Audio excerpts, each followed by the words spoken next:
Hello, hello. Sandy Fritz here. Today we are going to journey through the Essential Science for Therapeutic Massage textbook. So let's do the screen share here and bring that up. So this textbook is specifically written for massage therapy education, primarily entry-level education.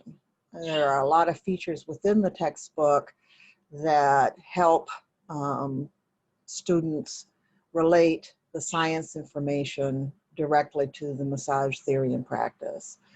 The two textbooks, Fundamentals of Therapeutic Massage and Essential Science for Therapeutic Massage, are designed to work together, but they also function equally well separately. So the textbook is comprehensive, and I have been able to access the vast resources of Elsevier and been able to consolidate down just as the title says, the essentials for therapeutic massage education. In this new edition, which was written by myself and my son Luke, who has his bachelor's degree in applied science in massage therapy, has been designed, there's been some design changes and some content changes to more specifically address the MBLEX exam and content retention. So as I go through describing these features, we will I'll highlight that. Additionally, there is no need for additional muscle, bone, joint textbook support. Cost factors are always an issue in massage therapy education. Not that the other resources aren't very valuable. They are. But that unit in this textbook comprehensively covers that information. It also covers pathology. So again, while additional resources are helpful, the cost of an additional pathology text can be burdensome to the students. My suggestion is if you're using this textbook, that you have other textbooks in your library that students can look at and then keep the cost down for them. So I am going to click on this. I'm looking at the electronic version, and I highly suggest you get that in conjunction with the paper version. And this will give me an opportunity to show you some of the specific features with the e-version, as well as the textbook design. So I'm going to open this up, and we're going to get to our table of contents. And I want to show you a couple of things that you can do with the e-version. One of the things that I really like is that there's a read to feature. So down here, there's a bar and this little microphone right here, or whatever it is, speaker. If you click that, it brings up this read to feature. There are 3 different voices that you can pick if you don't like the one that's coming up here. You can also change the speed, and sometimes speeding it up, interestingly, speeding up the reading will enhance comprehension. So then you just hit your little play button. Preface. One piece of social sciences for therapeutic massage.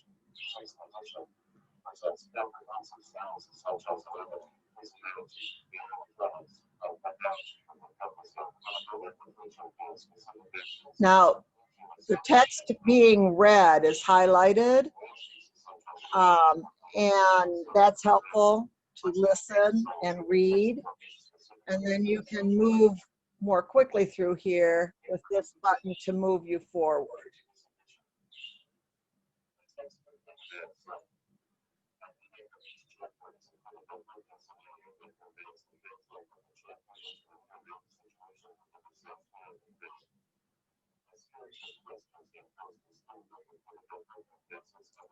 And that's one of our new features. So I am going to click out of this, close this down, and go back to the cover and show you the other feature that is here. And you can change the size. So by clicking here, I can make the font, the picture size smaller or larger. And this is very helpful for me and many others. I have some vision issues related to glaucoma and also age-related changes, and it's nice for me to be able to alter the size on the textbook pages. Additionally, now, when you use the electronic version of the textbook, it is hosted on a platform called Vital Source, and they have within their platform also accommodations to help with people's unique needs related to textbook utilization. So I want to slip down very quickly to the table of contents here. So I'm using this over here, and now as you can see, this is coming up very small. So I would come over here and increase the font on that. And I can take it up as high as 175. And we'll look at this right now with this. So I scan down through. The textbook is divided into 4 units. The first one is fundamentals, and it has 4 chapters in it, or 3 chapters. And the unique to this particular textbook are chapter 2 and 3. So this gives you the chapter 1 gives you a general organizational idea of the body. Chapter 2, which is unique to the book, but very relevant to massage therapy, talks about mechanisms of health and disease, brings in the idea right at the very beginning about pain, feedback loops, how the body maintains itself, what is health, what is disease, what is pathology, mechanisms of health and well-being, which is our main focus as massage therapists, is to support health and well-being. So this is described here in the life cycle and the summary. And then chapter 3, also kind of unique to the textbook, is about terminology. So we've got your standard medical terminology, but we also talk about terminology related to social and cultural communication. We look at quality of life terminology, because these can become foundations for outcomes for our clients. So that is your first unit. The second unit is systems of control. This is different because usually what you'll find in a textbook now is the muscles, bones, and joints. But the more research we do, the more we realize that the effects and benefits of massage are related to the nervous system, peripheral, central, and then its interface with the endocrine system. So it's important to understand that at the get-go. The stage has been set for that in chapter 2 for the students. So we've got your generalized whole concept related to the nervous system.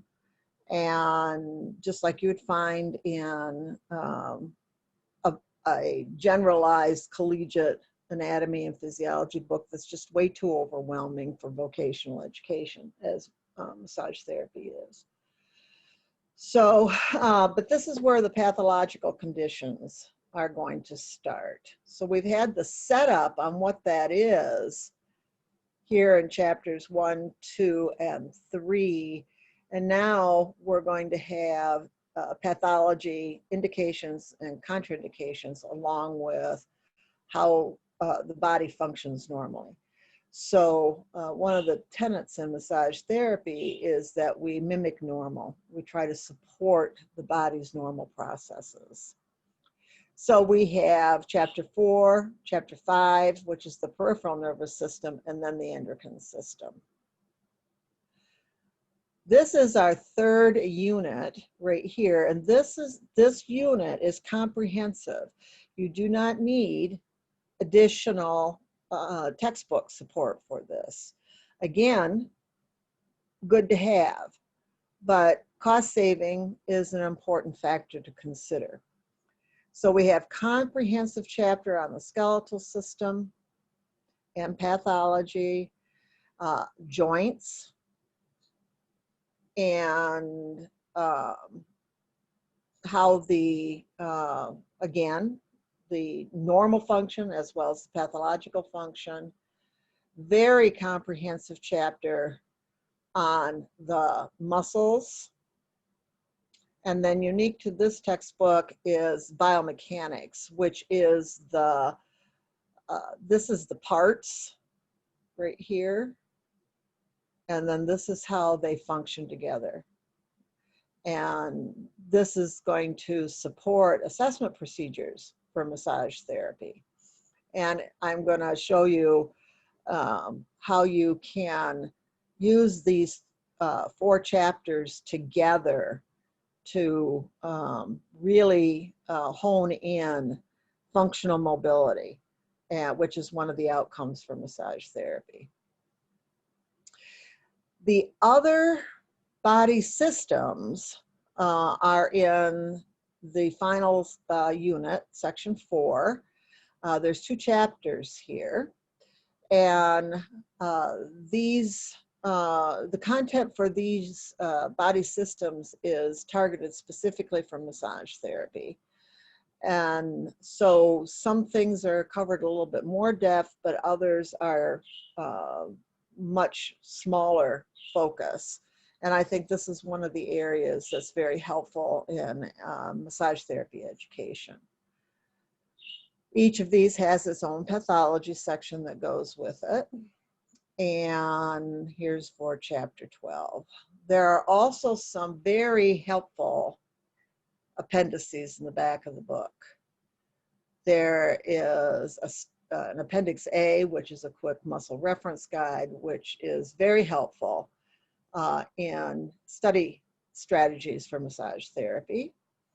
There's a mini pathology book. That's what appendix B is, with pictures and conditions that are most commonly found and the ones that are most typically addressed on the MBLEX exam. And all of the textbooks that we write are based on a critical reasoning model. And so we have some activities here and examples that support how that is provided throughout the textbook. And then your typical things, a glossary, bibliography, and an index. In the electronic version, you can click on these things. Let's look at the index here. And then if you click, let's look at abbreviations here. It'll take you right to that in the textbook. So that's really nice. And it's really helpful when you're trying to look stuff up. You can't do that in the paper version of the text. So I want to show you, I'm going to go back to the table of contents here. And I want to show you the kinesiology section here. And just briefly give you an idea of the skeletal system and the joint system. And then I want to show you the muscle structure. So these chapters are fairly typical, but these two are unique to the study of massage. So let's open that up. And right here it says go to chapter 9, muscles. So as we look here at the table of contents for this chapter, and I'm also going to use this as an example of how you use a textbook and read through making the textbook a teacher as opposed to just something that lays on the desk. So the chapters typically start with kind of a table of contents here. So these are all the different areas. And the way I write a textbook is that these are chunked into about 15-minute learning segments. And at the end of each of these, we have this is a new feature, we have a section summary. So it's same information, it's one of the tenets of learning, same information over and over, but the repetition has to be novel. So that is incorporated into the textbook along with various activities within the chapter and the support materials that are on the Evolve site, which then can be presented through a learning management system. You can get a free link to Canvas through Elsevier. So again, set up for study strategies, talks about muscle function, functional units, and then we get into individual muscles and how they are presented. They are presented as a section, like muscles of the face and head. Then there is an atlas type picture, and then the individual muscles. And the whole myotonic unit is described. And then, of course, we have our pathological pathology section, each one with indications and contraindications for massage. And so after you get a general idea of what the chapter is like, then it's important to go as an instructor and as a student to go over the chapter objectives. So in the textbooks, both fundamentals and essential science, the chapters are divided into like mini chapters or sub chapters, and each of these main overarching objectives is then further expanded. We also have a comprehensive list of key terms, and in the science book we have a pronunciation key, and we also have the definition right at the beginning. You can also find these in the glossary. So these terms the student should be able to speak intelligently with. Another thing that is important and unique to this particular textbook is acknowledging that a lot of people need guidance on how to learn. And so throughout the textbook, at the beginning of each unit, we have, or each chapter, we have this segment, and it talks about how to best study that particular content. Some content needs a little bit more memorization. Other content is more about understanding concepts. So this is very helpful to students and to teachers. These boxes that are pulled out on learning how to learn. So the first part of this chapter is terminology. And here is our chapter objectives, and then here are our sub section objectives. And the content is readable. I write conversationally. And the textbooks are based on a spiral concept. So in Unit 1, muscle structure was introduced. And now in Unit 3, we are looking at it very specifically. Each time it spirals through, it's increasing the complexity of the understanding. So there are boxes throughout, and there's problems with how we name things. And so I talk about why students can get confused with all of this and why they sometimes have to know multiple terms for the same thing. So that's talked about there. And we also talk about the issues related to attachment terminology. Is it an origin and insertion? That's dated, but it's persistent. Fixed end, mobile end is a little bit more accurate. That's by physiology about what is being done. Proximal distal is based on location, anatomy, and structure. So again, it's just the nature of what we have to deal with is understanding this confusion about what is the right word to use. And sometimes that's not an easy answer. Now, a new feature here, section summary. It's based on the objectives, and it goes through and condenses the information into the chapter. This is unique to the textbook. It takes the content of a segment and talks about it in terms of professional behavior, interaction, and understanding specifically related to massage therapists.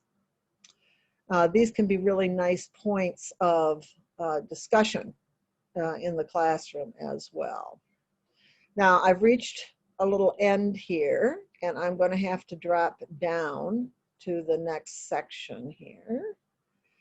And now we're going to get into this idea of muscle structure and function. Same pattern you're going to see. Goes through and talks about a general overview, talks about muscle as an endocrine organ, the various types of muscle, structures, the characteristics of muscle, stuff that you would find in any anatomy book.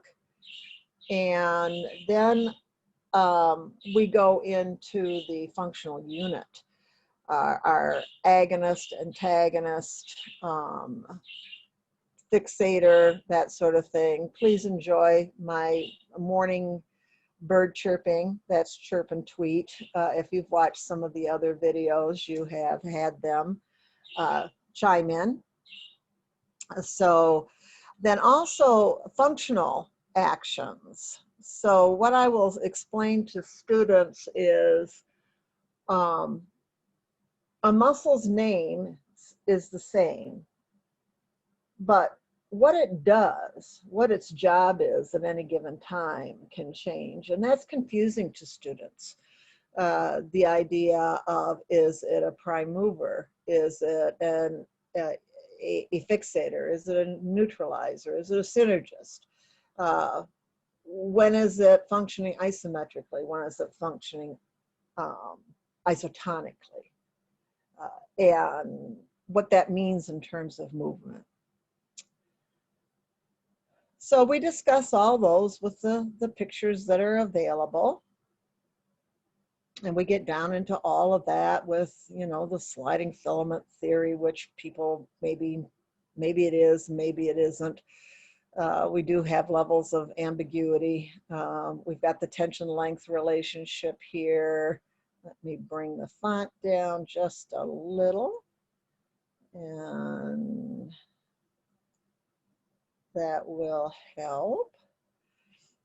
Okay, and so throughout the chapter, you're going to have activities. And some of the activities are based on trying to take new information, attach it to long-term memory content so that retention is supported.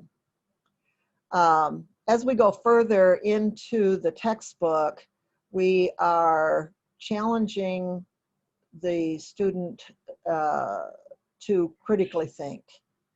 And we present a critical thinking model. Now, there are lots of models, but this is a good one. It's kind of a generic model. And I have a series of questions for the student to ask related to this statement. Sometimes it's a case study. So this one is, what do you think of the statement, where there is pain I rub?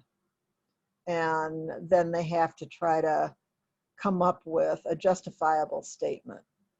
And so this is really good activities and questions. I expect that the students are reading the textbook. I don't read the textbook to them. I don't do we have PowerPoint available as an instructor resource, but I am more likely to pick out one of these exercises and use that as a teaching platform. So this is all the general information about muscles. And then here's a practical application where we go, okay, here's some content, and how do I use that? How do I use that in a massage session? And any of us that are teaching know that if there isn't an anchor, if there isn't a place where it feels relevant, people aren't going to hold on to that information. So these practical applications are throughout all the chapters in the textbook. We get into the generalized idea of shape. I'm throwing my phone over there. And, you know, things that you would generally know. The receptor processes, the communication pattern with muscles. We have all of that in play. And then here is your section summary, which, again, kind of like a cliff notes or an outline, a bullet type presentation of the information in that section. Then we spend time with the fascia, the idea of connective tissue structure and function. And that is a concept that is often discussed in relationship to massage therapy. And there are methods that specifically target the superficial fascia and or deep fascial movement patterns. So it's worth taking a look at that specifically. And of course, if there, a lot of anatomy and physiology information is within the general knowledge category, but I've also got references and research embedded into the textbook.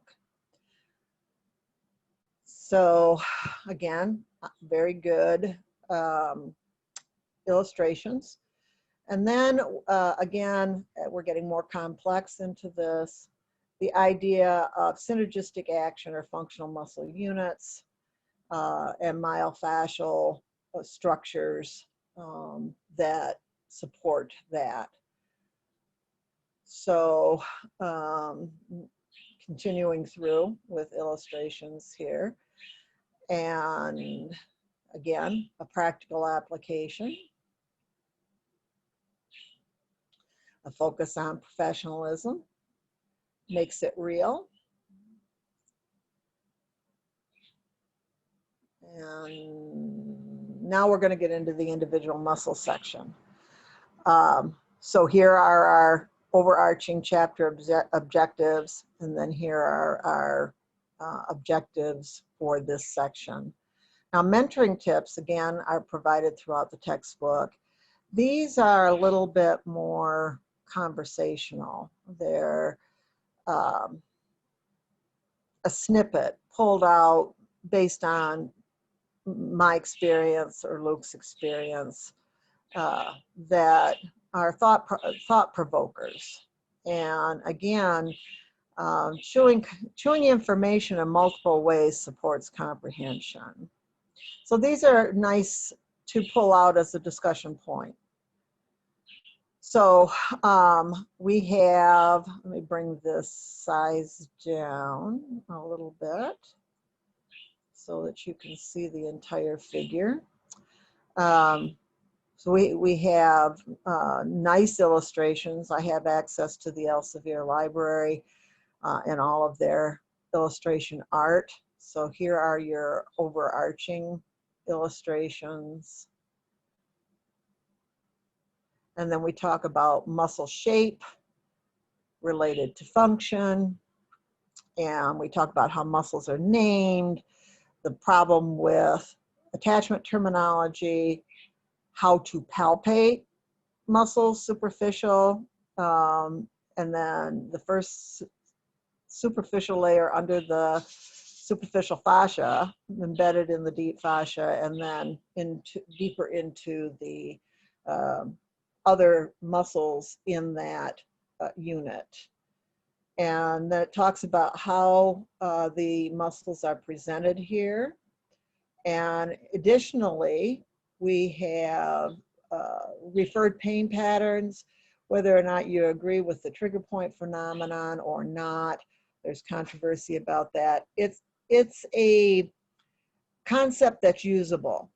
And so that is in here for students to be able to recognize symptoms and how that might help them identify what structures are involved. We also have a drawing activity, which is a reinforcing activity as part of this chapter structure. So here are the muscles of the face and head. And you start out with your overarching atlas. These are great pictures from students' Gray's Anatomy. I'm very thrilled to be able to use those. And then we have an individual muscle. So we have muscles of facial expression. We have the occipital frontalis. There is the pronunciation. There's a little bit of information here about why it's named that, which is helpful in remembering. And an individual diagram, more of a diagram-based picture that shows the location. And then I'm going to bring this up a little bit again so that you can see the study helps here. And our pretty pictures.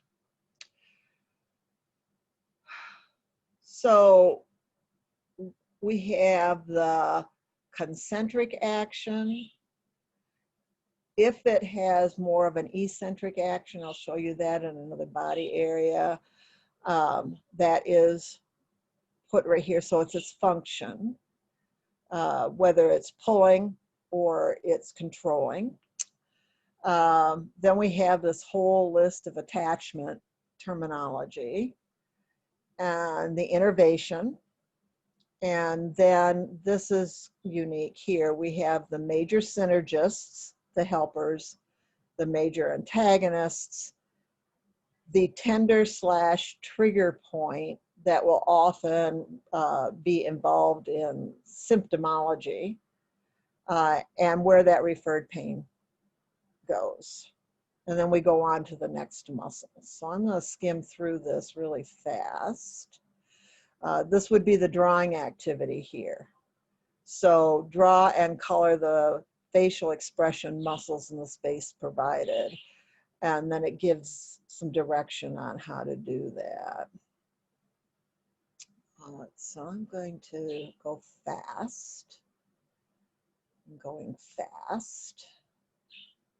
And let's look at the deep muscles of the back and posterior neck here. So again, you've got your atlas, and then you have your individual muscle drawings, and you have these features: concentric when it's pulling, eccentric when it's moving apart to control, isometric when it stabilizes, attachment terminology,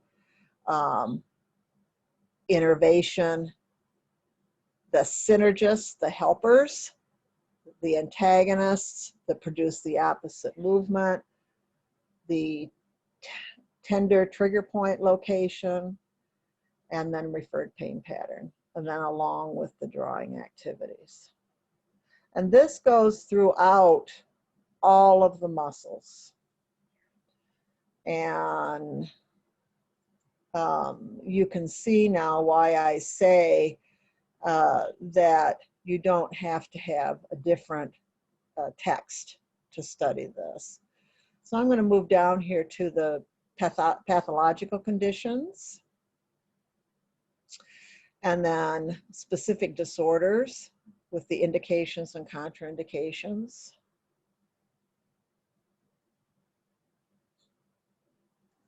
You can see these. Our section summary that supports retention, and our learn more on the web feature that talks about resources that you can find to support study and or research.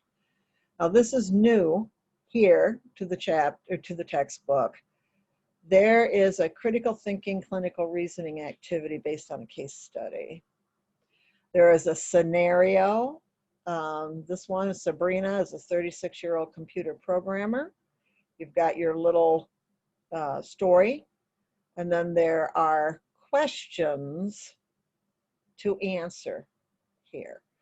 Then if you go on to the Evolve site that accompanies the textbook, under content updates, there will be the author's, my and or Luke's response to these questions that can be compared and contrast to what the individual student and or the class comes up with. So I'm really happy about that, that we have that as an added feature. And then at the end of the chapter, we have moved the more traditional workbook to the Evolve site as an electronic feature. So it's still there, it's delivered electronically, it's downloaded and can be done, or it can be done right on the computer.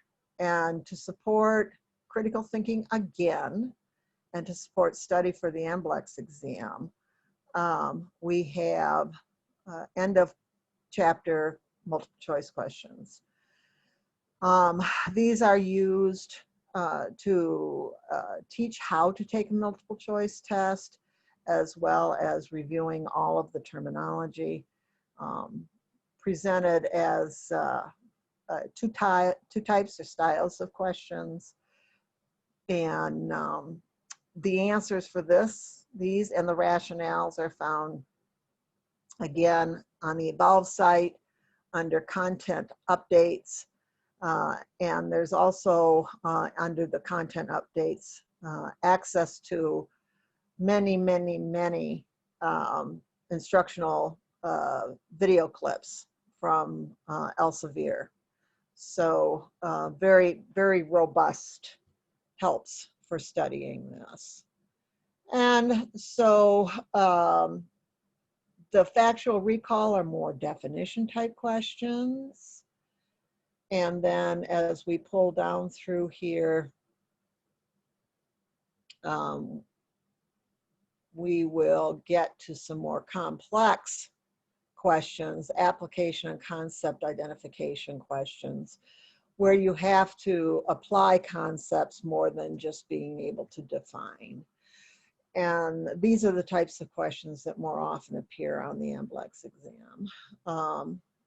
So then we are asking students to write their own questions. This can be a group project, an individual project, and very much supports retention and learning.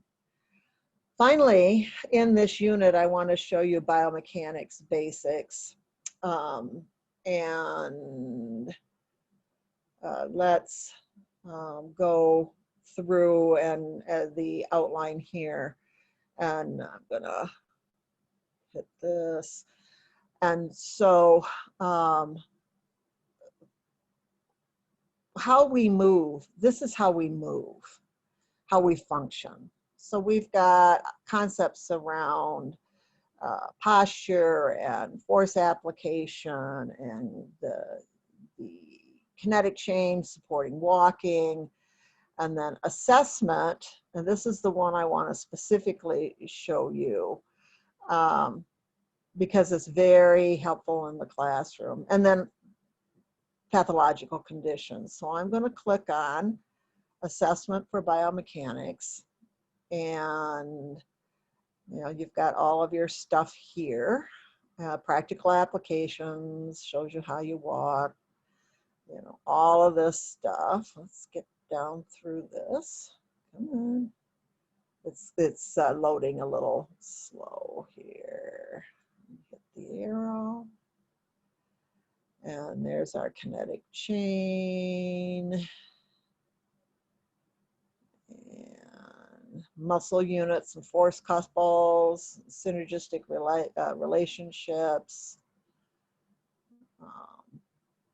Okay, so this section is based on individual joint assessment, and it's going to give you an overarching view of range of motion, using an assessment of that using active and passive joint movement.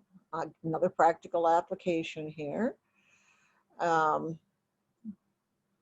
This is pretty advanced actually, but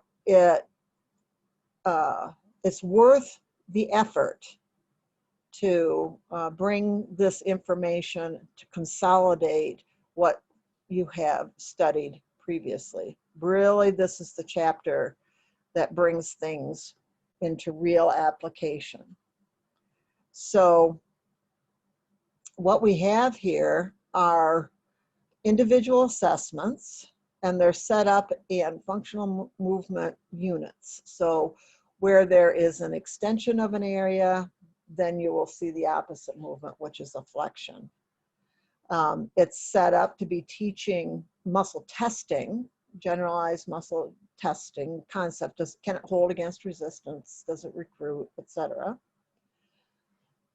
It's going to give you a picture to look at, and then it's going to tell you what muscles are involved in that particular action. If you want to study these as individual muscles, then you go back to chapter 9 and look these up and can use these chapters back and forth so that the student can study the individual muscles as well as seeing them within a functional unit, because we can't massage an individual muscle. That's impossible. We have to work with these functional units. It tells them what the generalized range of motion is, shows them how to position the client. So this would be trunk extension. And then it's going to give you your opposite movement with the same features. And then your rotation. And it goes through the entire body. Here's the cervical area. And this is also the movement structure that we would pay attention to if we were doing range of motion types assessments using passive or active joint movement. As we move into a new region, so looking at this shoulder region here, there is a consolidated overview of the entire bone, joint, muscle structure of it. So it's a regional anatomy. So we got the glenohumeral joint, how the scapula moves. This is complex in here, scapular movement. And then the shoulder girdle itself talks about the force couple involved with that. Also gets you a little bit into your elbow region. So then we go back into this whole thing of how do you position that so that it is concentrically acting. Then how do you assess it? How do you apply a force to that to see if it can hold against resistance? More than that, though, it gives the whole myotonic unit, muscles involved, what the range of motion is, and then it'll give you the opposite action. So you can see your agonist, antagonist, synergist, fixator relationships. Okay, so that's how that works. All of the chapters are set up similarly to this. So now what I want to show you are the appendices.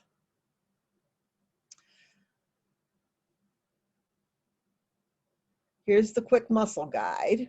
So it gives the muscle, the action, and the common pain pattern with it. Here's the little mini atlas for indications and contraindications that's most common. So it describes the condition and it gives indications and contraindications, conservative, very conservative in recommendations here, because this is an entry-level textbook.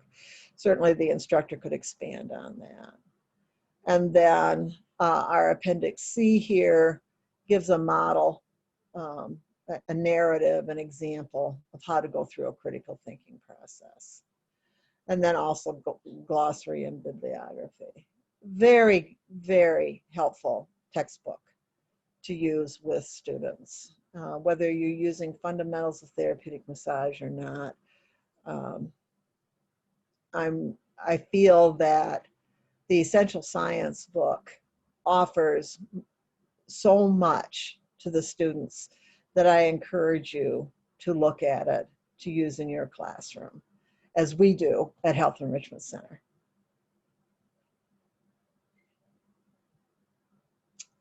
So I am going to get out of this, I hope, and stop sharing. There we go. And we will be going through this chapter. I'm doing it from my own classroom, but we'll be going through these textbooks, working at fundamentals, and we'll do the same thing for Essential Science. A lecture, study, a guideline video through our YouTube channel for each chapter to assist the student in their own self-teaching.